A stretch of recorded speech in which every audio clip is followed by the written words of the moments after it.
Boa noite a todos, que a paz de Deus esteja com vocês. Em primeiro lugar, eu gostaria de dar um abraço fraterno à família do Grupo Espírita Luz, Amor e Caridade. Agradecendo mais uma vez pela oportunidade de estar aqui e convidando a todos vocês, nesse momento, a fechar os olhos, aquietar um pouco a mente, o coração e se deixar conectar com a equipe espiritual dessa casa. Agradecendo a Deus pela vida, ao Mestre, querido amigo Jesus, pela luz que ilumina os nossos caminhos, e aos bondosos amigos espirituais que coordenam os trabalhos dessa casa, por mais essa oportunidade do conhecimento e do esclarecimento.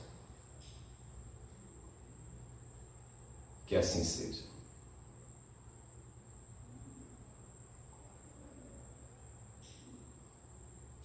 O tema da palestra de hoje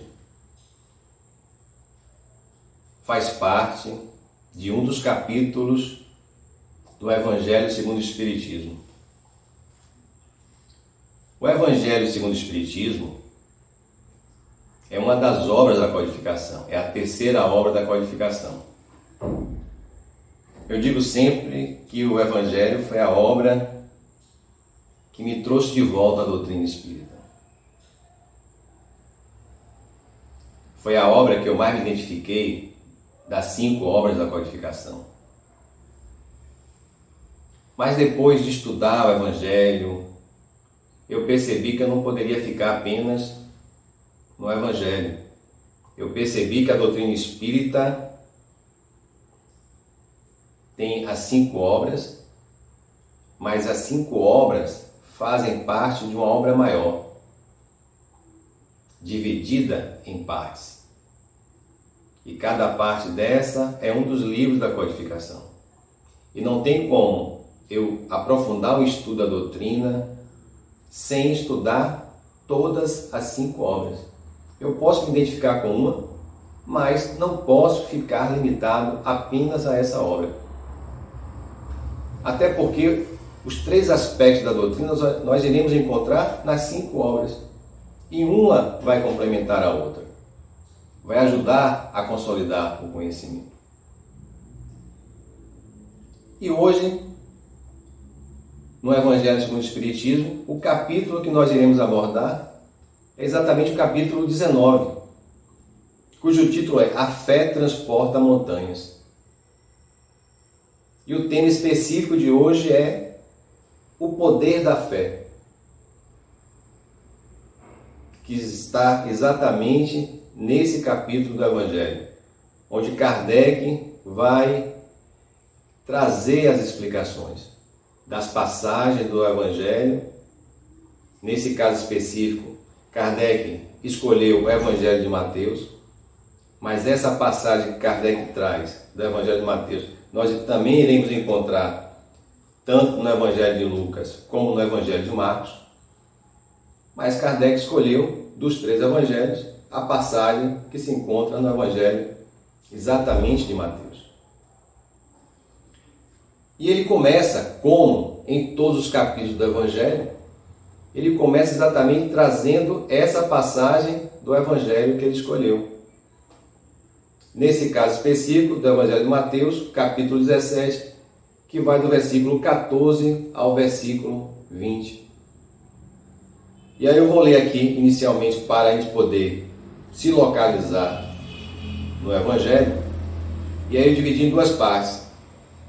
Nesse momento inicial eu vou ler o capítulo 17, do versículo 14 ao 17, onde Jesus vai dizer,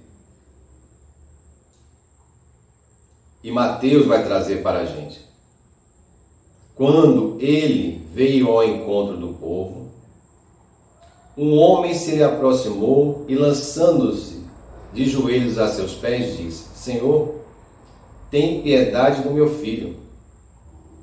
É lunático e sofre muito, pois cai muitas vezes no fogo e muitas vezes na água. Apresentei-o aos teus discípulos, mas eles não o puderam curar. Jesus respondeu dizendo: Ó raça incrédula, até quando estarei convosco? Até quando vos sofrereis? Trazei-me aqui esse menino. Então, nessa passagem de Mateus, que a gente agora está lembrando, relembrando, é aquela passagem que aquele pai se aproxima de Jesus e diz a Jesus e pede a Jesus para que Jesus ajude o seu filho. Porque ele já tinha solicitado essa ajuda aos discípulos e eles não tinham conseguido ajudar o seu filho. E aí vem Jesus e diz para os discípulos, e deixa um pouco desse recado para nós: Ó raça incrédula, até quando estarei convosco? Até quando sofrerei? Então Jesus está nos convidando, através dessa passagem trazida por Mateus em seu Evangelho, a fortalecer a nossa fé, a nossa confiança acima de tudo. Essa nossa confiança em Deus, essa confiança em nós mesmos. E aí, em relação a essa primeira parte desse trecho trazido por Kardec, eu trouxe para a gente refletir um pouco uma passagem contida no livro Pão Nosso, que é editado pelo Espírito Emmanuel, psicografia de Chico Xavier. Pão Nosso faz parte daquela coleção Fonte Viva, onde Emmanuel vai nos dizer, em relação a essa passagem, aquele homem da multidão, aproximando-se de Jesus com o filho enfermo, constitui expressão representativa do espírito comum da humanidade terrestre. Os círculos religiosos comentam excessivamente a fé em Deus. Todavia, nos instantes da tempestade, são escassos os devotos que permanecem firmes na confiança. Então, Emmanuel, relembrando essa passagem trazida por Mateus, vai nos trazer para refletir um pouco o momento que a gente vive hoje. Nós estamos vivendo uma tempestade. Essa pandemia pela qual nós estamos passando é essa tempestade que Emmanuel está se referindo no livro Pão Nosso. Aquele conhecimento que a gente adquiriu, aquele esclarecimento que a gente obteve na doutrina espírita, trazida pelos bondosos amigos espirituais, que a gente ouviu em palestras, que a gente aprendeu nos livros, nos grupos de estudo, nesse ambiente que a gente vive da casa espírita, muitos há anos. Nesse momento agora da tempestade, é o momento da gente colocar em prática essa fé que a gente tanto fala, que a gente tanto prega. Chegou a hora de colocar em prática. Eu tenho dito às pessoas que têm me buscado para falar dos processos pelos quais elas estão passando, que nós estamos fazendo parte de uma grande sala de aula. Todos nós estamos tendo a mesma lição ao mesmo tempo. E precisamos procurar aprender durante esse processo da tempestade, durante esse processo da pandemia. Então, Emmanuel diz, os círculos religiosos comentam excessivamente a fé em Deus. É fácil falar da fé em Deus enquanto nós estamos na calmaria. A questão é falar dessa fé e vivenciar essa fé durante a tempestade. Como Emmanuel vai dizer, todavia, nos instantes da tempestade, são escassos os devotos que permanecem firmes na confiança. Eu sei, não está sendo fácil para ninguém. Esse momento, em casa, muitas pessoas estão em casa, estão passando por dores, sofrimentos. Por quê? Porque todos nós estamos sendo convidados a refletir sobre a nossa vida, sobre as nossas ações, sobre os nossos comportamentos, as nossas atitudes, os nossos sentimentos.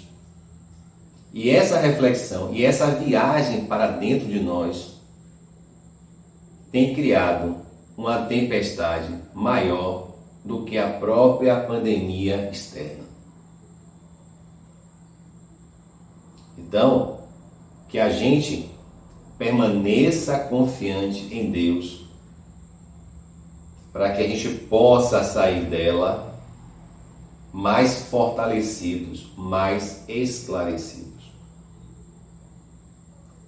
E aí Mateus continua, do versículo 18 ao 20, mesmo capítulo 17, dizendo: E tendo Jesus ameaçado o demônio, esse saiu do menino, que no mesmo instante ficou são. O obsessor, na realidade aquele jovem, estava obsidiado. E Jesus, com a sua força moral, conseguiu afastar aquele obsessor do menino. Segue Mateus. Os discípulos vieram então ter com Jesus em particular e lhe perguntaram: Por que não podemos nós outros expulsar esse demônio? Respondeu Jesus a eles. E como eu digo sempre, essa resposta dada por Jesus aos seus discípulos se estende a nós hoje. Jesus responde a eles e responde a nós. Quando a gente está vacilando na nossa fé. Por causa da vossa incredulidade. Pois em verdade vos digo, se tivesseis a fé do tamanho de um grão de mostarda, aí a gente lembra essa passagem, né? Tão falada, tão discutida. Direis a essa montanha, transporta-te daí para ali, e ela se transportaria, e nada vos seria impossível. Aí, lendo essa passagem de Mateus, a gente vai entender por que Kardec, dos 3 evangelhos, escolheu o evangelho de Mateus. Porque tanto em Marcos e em Lucas, esses outros 2 também abordam essa passagem. Mas é em Mateus que ele vai trazer esse trecho, dizendo: Se tivesses a fé do tamanho de um grão de mostarda, Jesus, os bondosos amigos espirituais, não querem da gente uma fé grande. Eles querem da gente uma fé pequena que seja, para que a gente possa caminhar, sair do processo pelo qual nós estamos passando, para que a gente faça o nosso movimento. Todos nós estamos sendo convidados nesse processo da pandemia a fazer o nosso movimento, a agir, ação. E aí, em relação a esse texto final do capítulo 17, né? Nessa parte final trazida por Kardec nesse capítulo, outro livro aqui para poder refletir um pouco a respeito desse tema é o livro Assim Vencerás, também ditado pelo Espírito Emmanuel. Quando Emmanuel vai dizer: para que possamos movimentar a fé no plano exterior, é imprescindível venhamos a possuí-la, ainda mesmo na diminuta proporção de uma semente de mostarda no solo de nosso próprio espírito.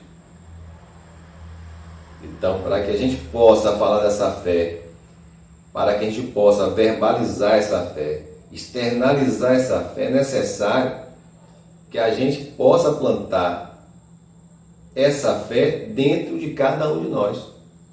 Senão ela vai ficar apenas da boca para fora.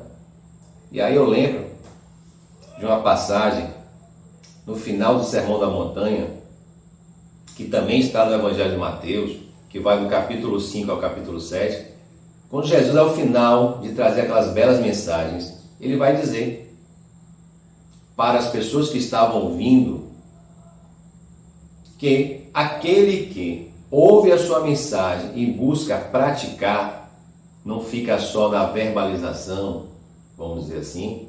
Aqueles que ouvem e buscam praticar é como aquele homem que constrói a sua casa sobre a pedra.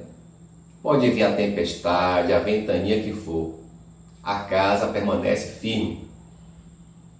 Mas aquele que só ouve, é o bom ouvinte da palavra apenas, só se limita à leitura dos textos. É que nem um homem que constrói a sua casa sobre a areia. Qualquer ventinho que bata, derruba a casa. Então, essa fé precisa ser construída, precisa ser regada, cuidada, alimentada dentro de cada um de nós, antes de a gente tentar, a gente querer externalizar, antes de a gente querer ensinar ao outro, é necessário que a gente aprenda. Né? E aí Emmanuel continua dizendo: assim, pois, é indispensável arrotear a terra, ou seja, cuidar da terra seca e empedrada de nosso mundo interior, para ambientar no coração essa planta divina, essa semente ainda do tamanho de um grão de mostarda.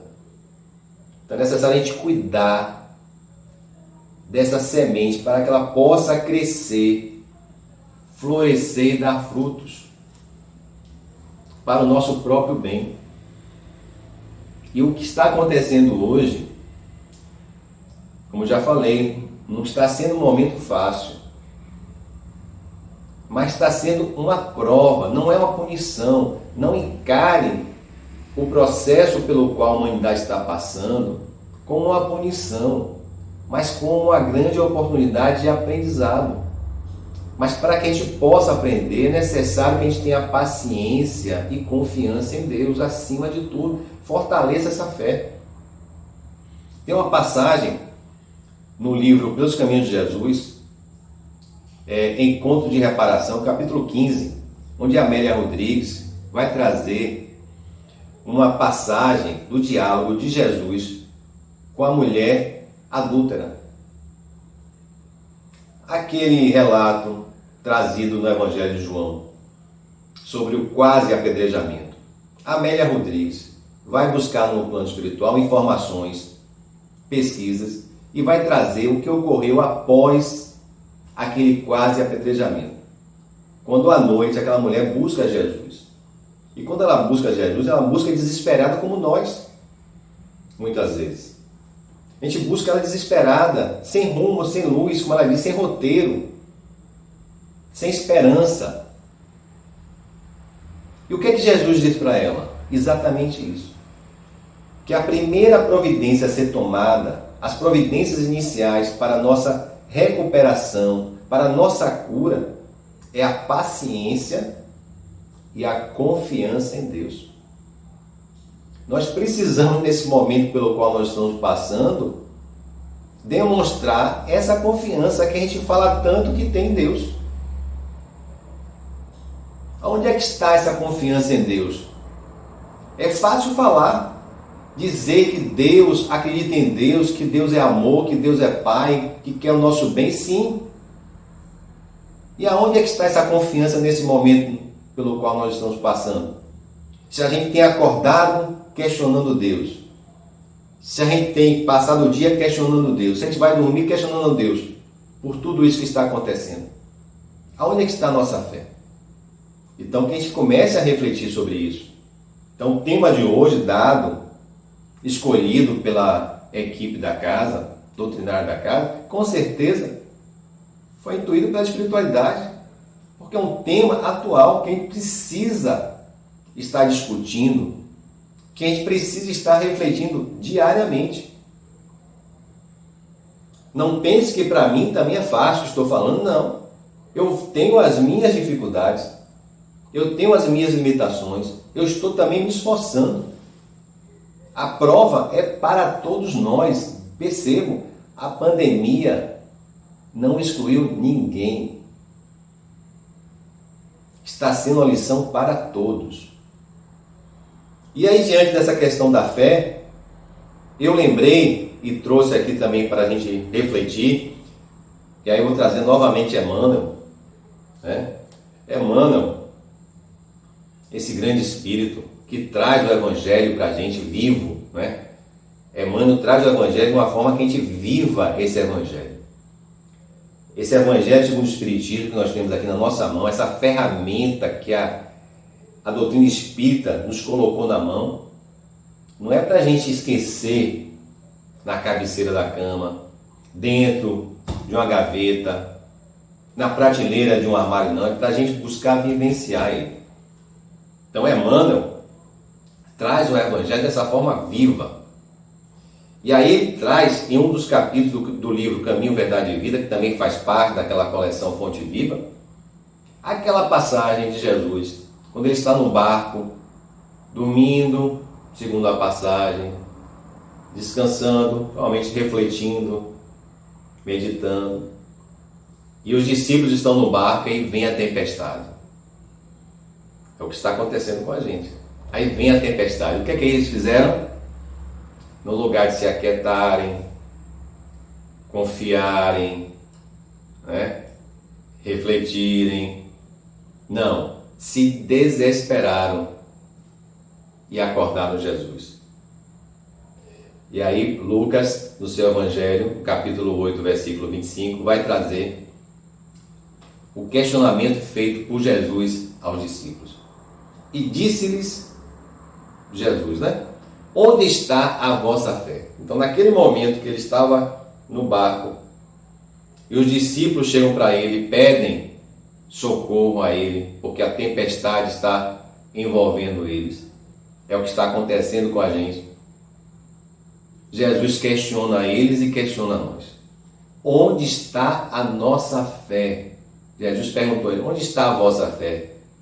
E pergunta para nós, aonde está a nossa fé nesse momento? Só nos livros? Só na palavra? E aí Emmanuel comenta, né, essa passagem. A interrogação de Jesus indica claramente a necessidade de manutenção da confiança, aquela confiança que eu falei anteriormente está lá no livro de Amélia Rodrigues, Pelos Caminhos de Jesus. Então, a necessidade de manutenção da confiança, quando tudo parece obscuro e perdido.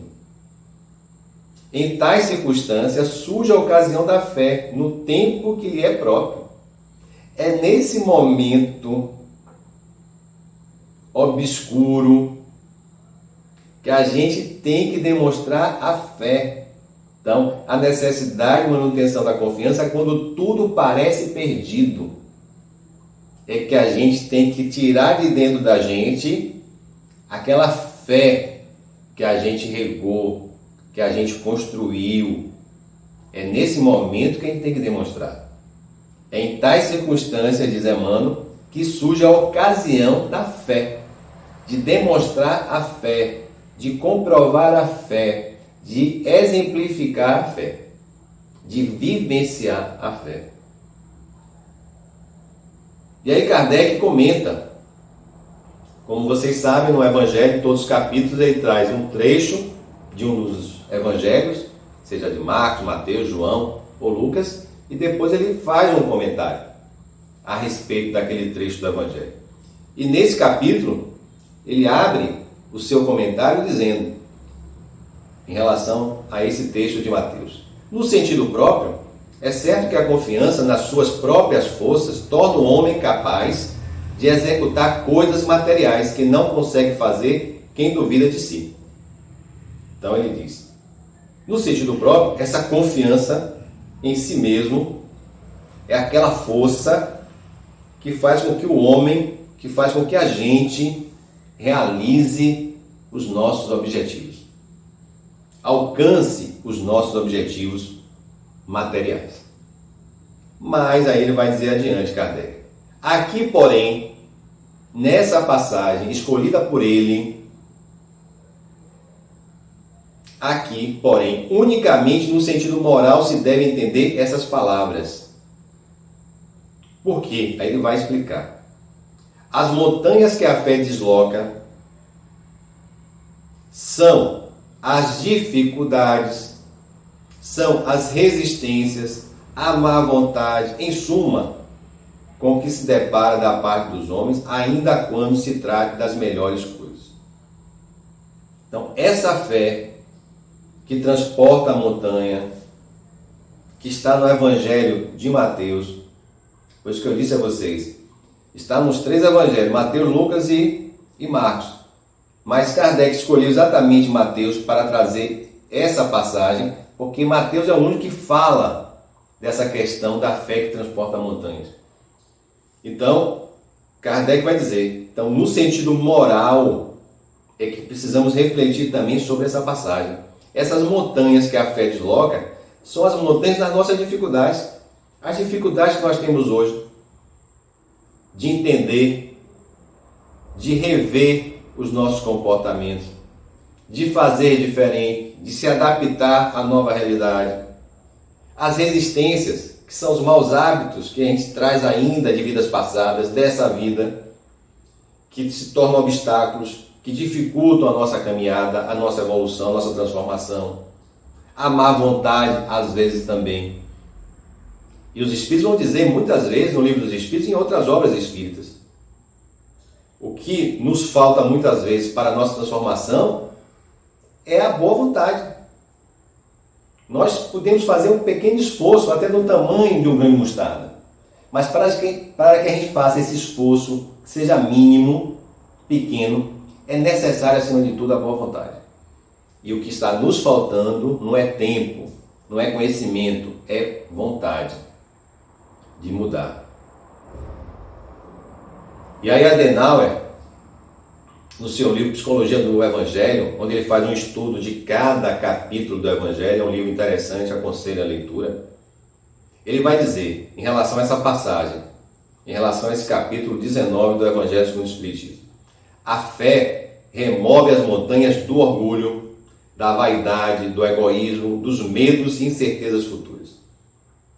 Então essa fé nossa, quem precisa fortalecer, vai nos ajudar a remover as montanhas do nosso orgulho, que ainda é grande, da nossa vaidade, do nosso egoísmo. A pandemia tem feito com que muitas pessoas removam as montanhas do egoísmo. O que a gente tem visto no planeta como um todo é um convite à fraternidade, à solidariedade das pessoas. Os medos, muitos de nós estamos nos entregando ao medo por falta de confiança. A incerteza do futuro espírita, a espiritualidade, as diversas obras do plano espiritual de André Luiz e tantos outros espíritos, nos falando dessa vida futura, nos falando que nós temos uma vida após o túmulo, que o futuro depende da nossa plantação de hoje, que tudo passa, tudo serve para o nosso aprendizado, e a gente ainda se entrega ao medo. E aí ele segue adiante, Adenauer, por ser um sentimento não se alcança sem a experiência. Maravilha! Então essa fé, está dizendo que essa fé é um sentimento, e a gente não alcança essa fé verdadeira que transporta a montanha da noite para o dia, mas sim através das experiências, das vidas sucessivas, das reencarnações, né? É conquista, porque é conquista nova do espírito, que já viveu situações onde ela foi, aos poucos, sendo estruturada. Então a gente vai estruturando essa fé, vai regando essa fé, ela vai se fortalecendo com o passar do tempo, com o nosso crescimento espiritual. E aí ele vai adiante e diz, a fé bruta, cega, que a gente tanto fala, é fruto do que? Da ignorância. Então, se essa fé se aprende, se essa fé se adquire com a experiência, no início, no momento da ignorância, da nossa infância espiritual, essa fé é bruta. E essa fé bruta é cega, né? Como ele diz. Porém, ela, ao ser vivida repetidas vezes, nas nossas diversas reencarnações, ela possibilita, ela vai gerar, com certeza, porque a lei do progresso é uma lei que abrange a todos nós, vai possibilitar o surgimento da fé raciocinada e sentida. Então, a fé raciocinada, ela vai ser adquirida com a nossa evolução espiritual, com a nossa experiência diária. Não é da noite para o dia, não é através apenas da leitura, mas é através da vivência e da prática. E logo depois Kardec diz, se inicialmente ele vai dizer que aquela passagem vai nos falar desse movimento, dessas imperfeições que nós temos ainda dentro de nós, e essa montanha significa essas imperfeições. Mais adiante, no mesmo capítulo, ele vai dizer, noutra acepção, entende-se como fé a confiança que se tem na realização de uma coisa, a certeza de atingir determinado fim. Tem gente que acorda de manhã já pensando que não vai dar certo. Em relação ao trabalho, em relação ao estudo, em relação à vida como um todo. O que é que essa pessoa espera da vida se ela já amanhece pensando que ela não vai conseguir? Ela própria, o pensamento dela já é um grande obstáculo para que ela consiga. Então, Kardec vai e diz adiante, até ela dá uma espécie de lucidez que permita se veja em pensamento. Olha a força do pensamento, Kardec já vai chamar a atenção da gente aqui. A meta que se quer alcançar e os meios de chegar lá. Então, através da força do nosso pensamento, a gente acreditar que vai conseguir, que vai alcançar, já planeja os meios para poder chegar lá, de sorte que aquele que a possui caminha, por assim dizer, com absoluta segurança. Mesmo que você não alcance aquele objetivo que você deseja, mas essa força que você traz de dentro de você, para você conseguir alcançar aquele objetivo, planejar os meios para alcançar. Se você não alcança agora, você não fica frustrado. Você já se sente satisfeito com aquele pouco que você alcançou. E continua lutando para chegar, para alcançar mais. Não desiste. Jamais. E aí Kardec diz, como no outro caso, pode ela dar lugar a que se executem grandes coisas. Então, a gente começa trabalhando, alcançando pequenas coisas, para que no futuro a gente alcance coisas maiores. Mas aquela pessoa que já inicia o dia, já inicia a sua caminhada com pessimismo, ela espera o que da vida? Não vai cair do céu. É necessário que ela faça o movimento dela. Por isso, tem várias passagens nos diversos evangelhos que a gente ouve Jesus dizer, vai, a tua fé te curou. E eu sempre questionava, né? Que fé é essa? E a gente questiona, que fé é essa que Jesus disse? A tua fé te curou. É milagre? É privilégio de uns em detrimento de outros? Aí lendo um livro, na realidade eu estou lendo ele, né? É um livro chamado Cura e Autocura. É um livro escrito por André Moreira. André Moreira é espírita, é médico. Não sei se ele continua sendo presidente da AME de Minas Gerais, mas ele foi presidente da AME, ou é presidente da AME ainda. E a especialidade dele na medicina é a homeopatia. Ele tem esse livro Cura e Autocura, muito interessante, que eu aconselho também a leitura, que fala desses processos da cura, que o médico, o maior médico está dentro de cada um de nós. Não que a gente não necessite da medicina, a gente precisa da medicina, mas precisamos utilizar também esse médico que existe dentro de cada um de nós, que é exatamente esse pensamento positivo. Então, quando eu estava lendo esse livro, estudando na realidade esse livro, ele traz essa passagem e explica o que é que significa isso na visão dele. E eu achei interessante, eu compartilho com ele isso. Quando ele diz, vai, a tua fé te curou, ele diz, representa, observe, olha que interessante que ele diz, representa o coroamento de um trabalho longo de autoburilamento, autoconsciência, superação pessoal na direção do alvo sagrado de renovação de alma, para a felicidade almejada. Então, quando Jesus disse, vai, a tua fé te curou, significa o quê? Vai, porque a tua fé, na realidade, foi o seu autoburilamento, a sua autoconsciência, a sua renovação, a sua superação, como ele disse, é que levou você a se curar.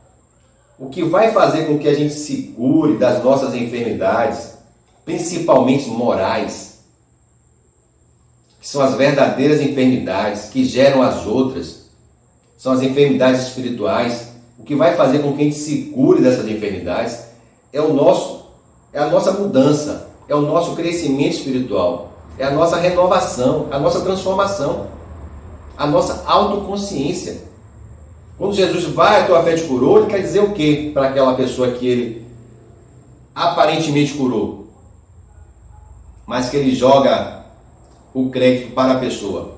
Ele quer dizer o quê? Olha, vá, a tua consciência, a tua renovação te ajudou nesse processo. Você aprendeu a lição. E quando a gente aprende a lição, a dor vai embora. Mas olha o que ele dizia. Vai e não volte a cometer o mesmo erro, para a coisa pior não te acontecer. Então, você aprendeu essa lição. Vá, siga a sua caminhada, a sua trajetória e não cometa mais o erro. Para não ter que passar novamente, porque coisa pior te acontece. Porque se você já aprendeu a lição, se você tiver que passar novamente por ela, você vai passar por uma lição, por uma prova mais difícil ainda. Então, que a gente aprenda e busque colocar em prática esse aprendizado. Vivencie, para que a gente consiga a nossa cura. Não apenas a recuperação, mas a cura real, que é a cura do Espírito. E mais adiante, Kardec fala, o poder da fé se demonstra de modo direto e especial na ação magnética.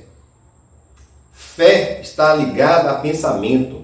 Pensamento, nós já estudamos a doutrina espírita, ela manipula a energia. Essa energia, nós somos energia. Nós vivemos banhados de energia. E a força do nosso pensamento vai agir sobre essa energia, de forma positiva ou negativa. Então, o poder da fé se demonstra de modo direto e especial na ação magnética.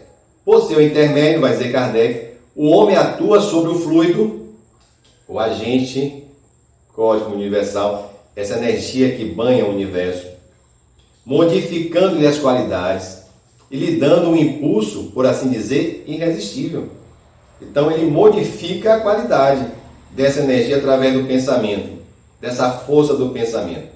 Daí decorre, completa Kardec, que aquele que a um grande poder fluídico normal junta ardente fé, força, pode só pela força, imagine, só pela força da sua vontade, dirigida para o bem. Olhe como a nossa mente tem poder e a gente não confia nesse poder, não conhece esse poder e se conhece, não coloca em prática. Operar singulares fenômenos de cura, tidos antigamente por prodígios, mas que não passam de efeito de uma lei natural. Então essa fé, essa força do pensamento, por isso Jesus disse aos seus discípulos que não conseguiram curar o filho daquele Senhor, na passagem de Mateus, que o que faltava a eles era uma fé, mesmo que fosse do tamanho de um grão de mostarda, para alcançar ajuda àquele rapaz. E ele diz para a gente hoje também, e Kardec reforça, Nós precisamos ter essa fé, essa força, né? Mas é necessário que essa energia venha de dentro. A gente precisa construir essa força interna, não ficar só na verbalização.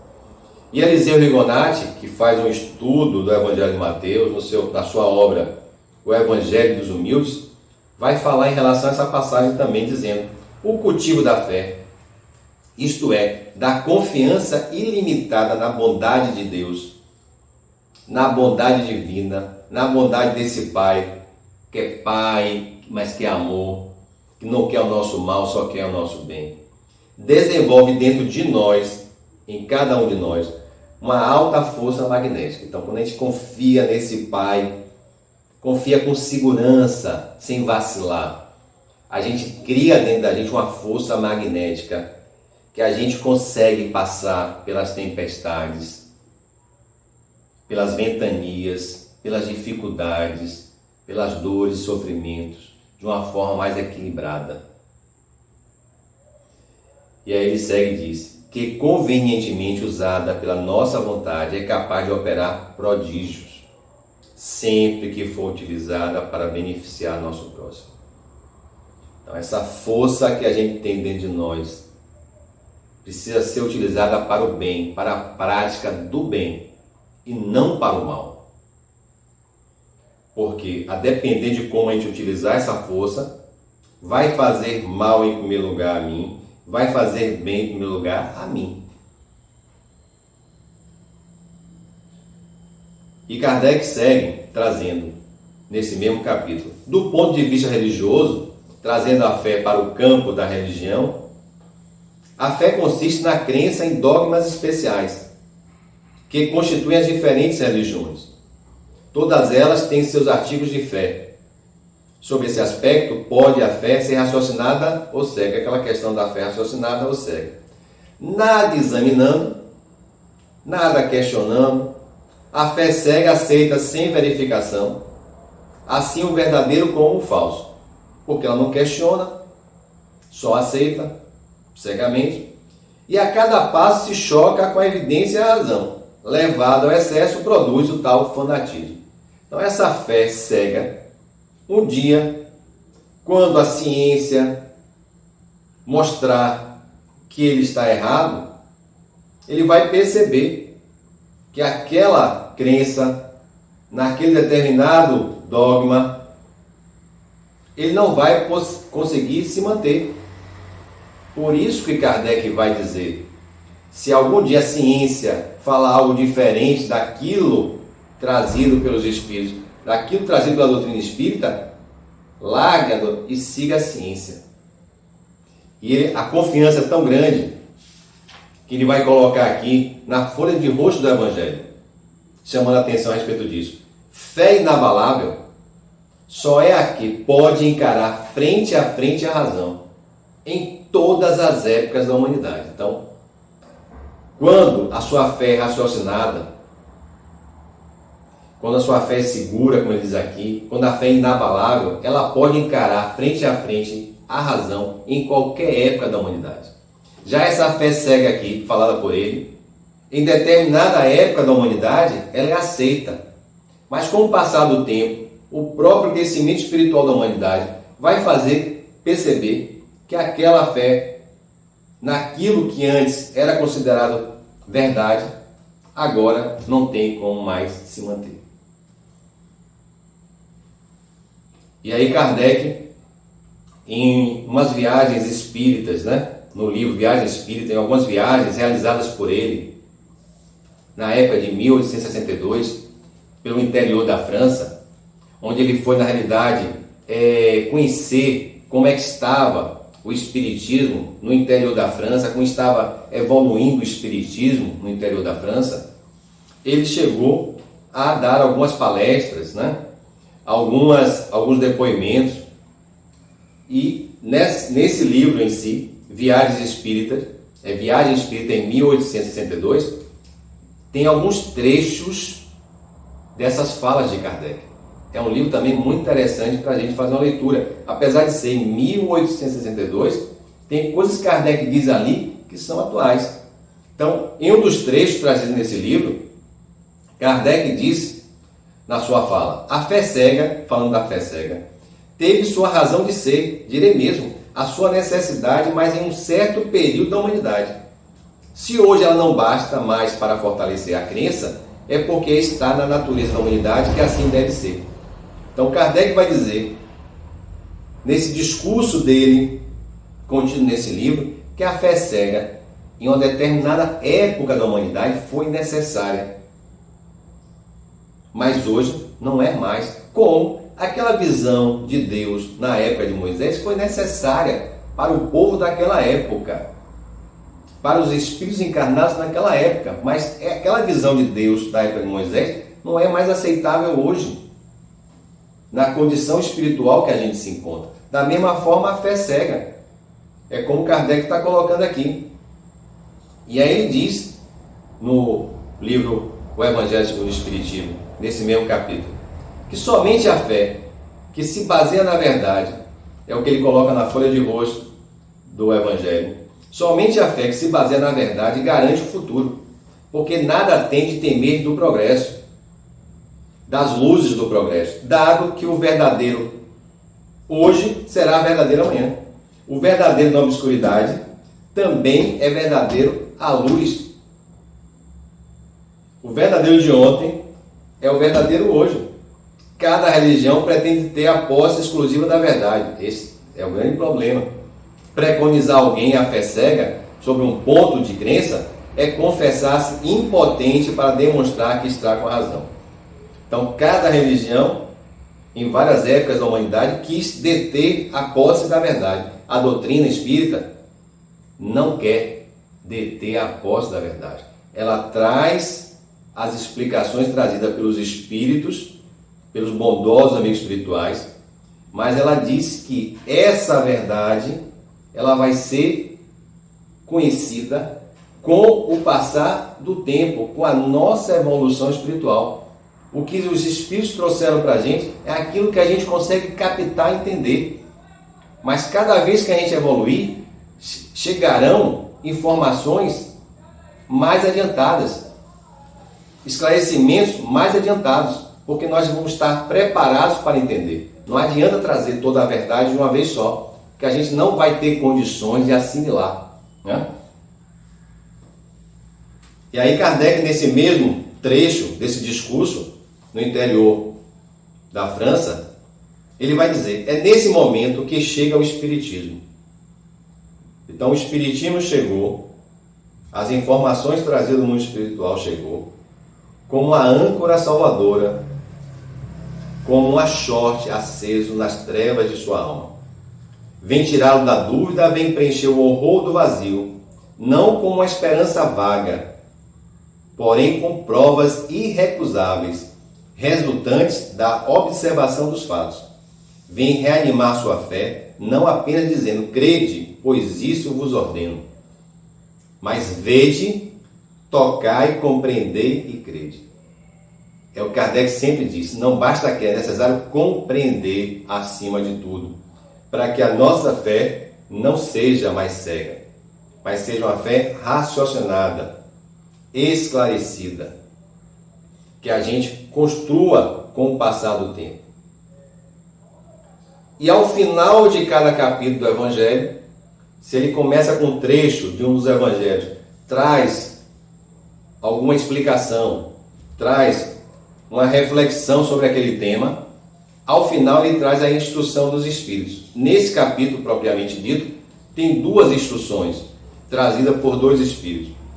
A primeira é de José, é um Espírito protetor, quando ele vai dizer, a fé sincera é empolgante e contagiosa.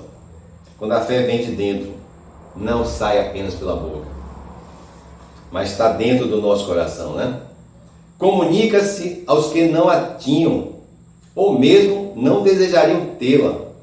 Encontra palavras persuasivas que vão à alma das pessoas, chega, alcança a alma das pessoas.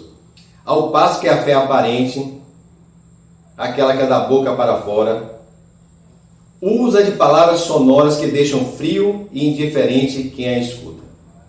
é quando muitas vezes a gente ouve um palestrante, ouve um orador, e quando a gente percebe que aquela mensagem vem de dentro, que é verdadeira, essa mensagem penetra a nossa mente, penetra no nosso coração com a energia que toma conta da gente. Mas quando a gente percebe que aquela fala é vazia, não vem de dentro, que sai apenas pela boca, mas não sai de dentro do coração, a gente não se deixa envolver, a gente não se envolve, não consegue alcançar a gente, não consegue alcançar a nossa mente e o nosso coração. Por isso, Tiago, em uma de suas cartas, que muitas pessoas atribuem a Paulo, não é, está na carta de Tiago, onde ele vai dizer: sede, pois, cumpridores da palavra, e não somente ouvintes, enganando-vos com falsos discursos. Sede cumpridores, exemplifique a palavra, não fique somente como ouvinte, enganando-vos com falsos discursos. Só no discurso, na verbalização, né? Mas traga para dentro de si, internalize, exemplifique. E aí ele vem com essa frase que está também na sua carta, que aí essa frase muita gente atribui muitas vezes a Paulo, mas é Tiago, quando ele diz: porque assim como o corpo sem o espírito está morto, assim também a fé sem obras é morta. Então não basta a fé sem a prática do bem, sem a vivência, sem a obra, né? Paulo nos falava muito da questão da fé, do fortalecimento da fé, que é importante. Tiago não vai dizer que a fé não é importante, mas é necessário, além da fé, a prática, a vivência dessa fé adquirida, dessa fé construída. E o outro espírito é o último espírito, a última instrução dos espíritos desse capítulo, que é um espírito protetor. Ele vai dizer: a fé é humana e divina. Se todos os encarnados, está falando de nós, se achassem bem persuadidos da força que em si trazem, se a gente tivesse essa consciência da força que a gente traz dentro da gente, e se quisessem pôr a vontade a serviço dessa força, tivesse a consciência e colocasse essa força em ação, seriam capazes de realizar o que até hoje eles chamaram prodígios, e que, no entanto, não passa de um desenvolvimento das faculdades humanas.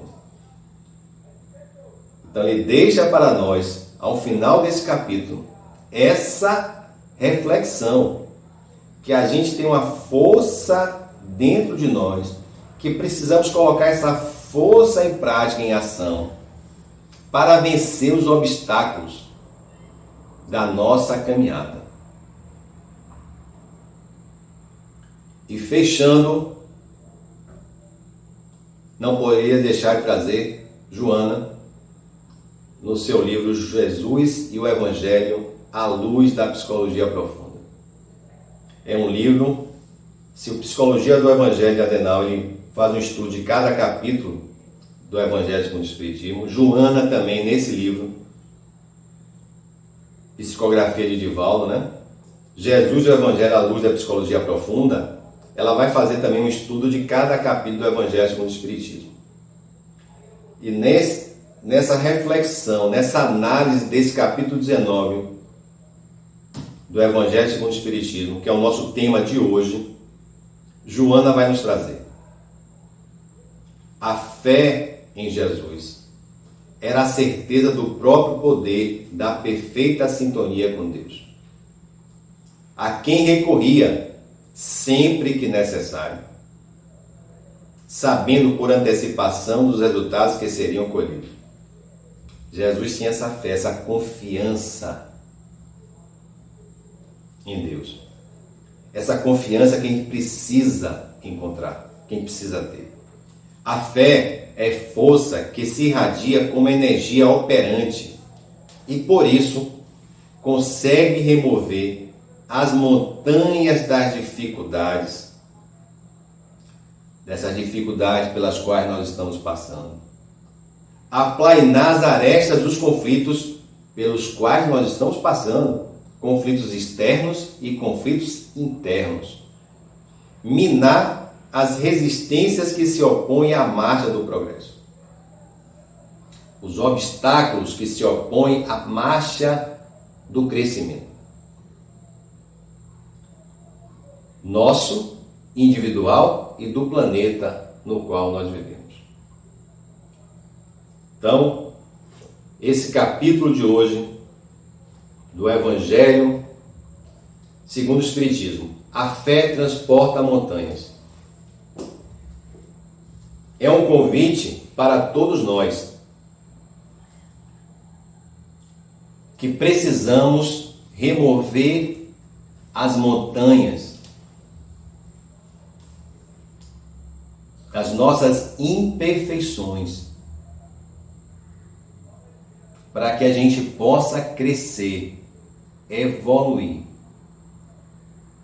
E esse momento pelo qual nós estamos passando é essa grande prova. Como diz o Evangelho também, sede perfeitos.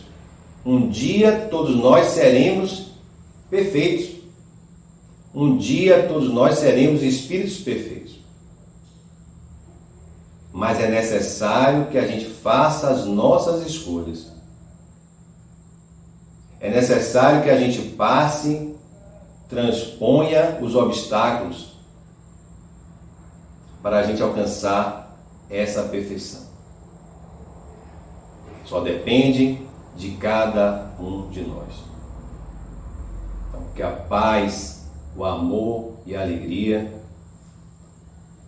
continue a envolver o coração de todos vocês. E que a paz de Deus permaneça com vocês.